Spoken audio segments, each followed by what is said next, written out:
Iraq के इलाके बाबिल में रेगिस्तान के बीचों बीच एक कच्ची मिट्टी से बने घर में 100 साल का फकीर जरयून अकेला रहा करता था। आज भी फकीर सोया हुआ था। रात का समय था और रात बेहद गहरी हो चुकी थी। तभी दरवाजे पर दस्तक हुई। फकीर की आंख खुल गई। उसने अपने आप से कहा, इस वक्त मेरे घर पर कौन हो सकता है? और यहाँ इस वीराने में तो आज तक कोई भी नहीं आया। लेकिन फिर दरवाजा जोर जोर से बजने लगा।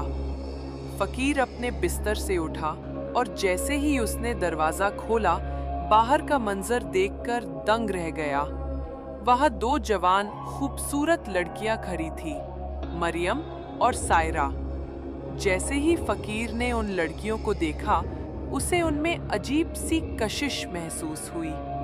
वो बस उन्हें देखता ही रह गया और अपनी निगाहें उन पर से हटा नहीं पाया। फकीर ने उनकी तरफ देखते हुए पूछा, आप लोग कौन हैं और इस वक्त इस वीराने में यहाँ क्या कर रही हो? लड़कियों ने जवाब दिया, हम रास्ता भटक गई हैं। हम बसराह की तरफ जा रही थीं, लेकिन रास्ता खो बैठी। हमें अपने घर में एक रात बिताने दो। सुबह होते ही हम रवाना हो जाएंगी। फकीर उन्हें देखकर जैसे मदहोश सा हो गया। बोला, अंदर आ जाओ। लड़कियां घर के अंदर दाखिल हुई। फकीर ने उन्हें कोने में जगह दिखाकर कहा, यहाँ सो जाओ। दोनों लड़कियां लेट गईं और सो गईं। रात के आखिरी पहर में मरियम को महसूस हुआ कि कोई उसके पास खड़ा है। उसने आंखें खोली तो देखा फकीर जरयून उसके बिल्कुल पास अजीब नजरों से उसे घूर रहा था। मरियम चौंक गई। क्या हुआ? तुम यहाँ क्या कर रहे हो? फकीर बोला, कुछ नहीं, तुम्हें ठंड लग रही होगी, चादर देने आया था। मरियम ने चादर ली और गुस्से में मुंह फेर कर लेट गई। फकीर फिर भी देर तक उन्हें देखता रहा। सुबह हुई। लड़कियां शुक्रिया बोलकर जाने लगी तो फकीर ने कहा, बसरा बहुत दूर है, आज की रात और रुक जाओ। लड़कियों ने मना किया, मगर फकीर ने मरियम का हाथ पकड़ते हुए कहा, बस एक रात, फिर मैं तुम्हारे जाने का इंतजाम कर दूंगा। लड़कियां मजबूरी में रुक गईं। पूरे दिन फकीर उनसे नरमी से बातें करता रहा और लालसा भरी नजरों से देखता रहा। रात ढली। लड़कियां सोने लगी। फकीर भी लेट गया, मगर उसके मन में हलचल थी। रात के आखिरी पहर वो चुपके से उठा। पहले सायरा के बाल सहलाने लगा, फिर मरियम के हाथ पकड़कर उसे घूरता रहा। दोनों लड़कियां डर गईं, मगर कुछ बोली नहीं। सुबह वो बोली, काफिला आ गया क्या? हमें जाना है। फकीर बोला, नहीं, आज नहीं, शायद कल आए।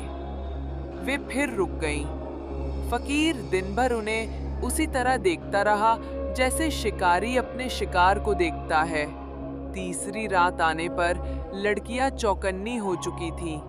उन्होंने मन ही मन तय किया, अब नहीं रुकेंगे। रात के आखिरी पहर फकीर फिर उनके पास आया, पैरों और माथे को छूने लगा। लड़कियां डर गईं, मगर उस समय कुछ नहीं बोली। सुबह वे गुस्से से बोली, अब कोई बहाना मत बनाना, हम जा रही हैं।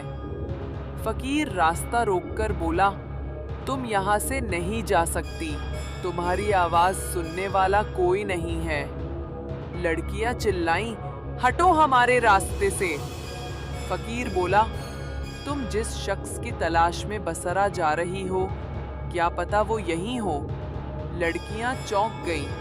तुम्हें कैसे पता हम किसे ढूंढ रही हैं? फकीर बोला, सब बताऊंगा, मगर आज रात रुकना होगा। लड़कियां मजबूरी में रुकने मान गईं। ये आखिरी बार। तीसरी रात भी फकीर ने वैसा ही किया। मरियम और सायरा अब डर और गुस्से से भर चुकी थीं। सुबह उन्होंने तुरंत निकलने का फैसला किया। जैसे ही बाहर जाने लगी, उनकी नजर एक कोने में बैठे नौजवान पर पड़ी, अजलान। लड़कियां रो पड़ी, अजलान, तुम यहाँ कैसे? अजलान बोला, ये ख्वाब नहीं, मैं सच में वापस आ गया हूँ। उन्होंने पूछा, लेकिन तुम इस फकीर के घर में कैसे? अजलान ने कहा, एक दिन मैं बाजार जा रहा था। उसे एक बूढ़ा आदमी और एक खूबसूरत लड़की मिली। अजलान ने मजाक किया कि इतनी जवान लड़की बूढ़े के साथ क्यों है? लड़की ने गुस्से में कोई मंत्र पढ़ा और फूंक मारी। अजलान उसी बूढ़े फकीर जैसा बन गया, उसी की शक्ल, उसी का चेहरा। लड़की बोली, ये तेरी सजा है। जब तक तेरी असल मोहब्बत तुझे ढूंढते ढूंढते इस वीराने तक ना आ जाए और तेरे साथ वक्त ना बिताए, तब तक तेरा चेहरा वापस नहीं बदलेगा। अजलान बोला, लेकिन मैं अपनी असलियत खुद नहीं बता सकता था। लड़कियां अब कांप रही थी। तो क्या तुम वही फकीर जरयून थे? अजलान ने सिर झुकाकर कहा, हाँ, मैं ही था। दोनों लड़कियां रो पड़ी। हमें माफ कर दो, हम तुम्हें पहचान ही नहीं सके। अजलान बोला, तुम्हारा कोई कसूर नहीं। तुम्हारी सच्चाई और वफा ने मेरी सजा तोड़ दी। तीनों ने एक नई जिंदगी शुरू की, बिना किसी राज, शक और फासले के।